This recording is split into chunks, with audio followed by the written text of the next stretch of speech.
Xəstə Sorokin Vitali bizə 6 fevral tarixində müraciət etmişdi.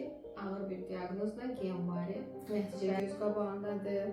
Xəstədə yuxarı və aşağı ətraflarında hərəkət tanıları olmuşdur. Xəstə uzantılı məcburi vəziyyətdə gəlmişdi. Artıq öz ayağı ilə mərkəzdən çıxıb evinə, ailəsinə, yəni övladının yanına qayıda bilib.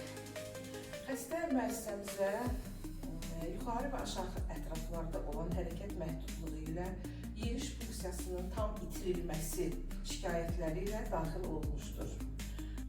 Terapevtik proseduralar, müalicəvi bədən tərbiyə, aktiv və pasiv idman növləri, mexanoterapiya nəticəsində xəstədə müsbət dinamika qeyd edilir.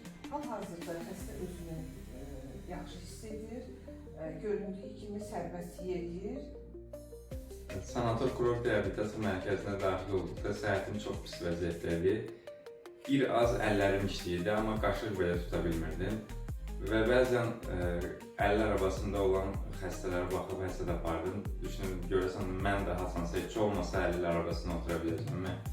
Amma indi şükür Allah, həkimlərin səy nəticəsində artıq özüm yeriyirəm. Digər xəstələrdə tövsiyəm budur ki, ruhdan düşməsinlər, müalicəvi bədən tərbiyəsi ilə məşğul olsunlar, həkimlərin tövsiyələrinə qulaq assınlar, onlarda hər şey alınacaq.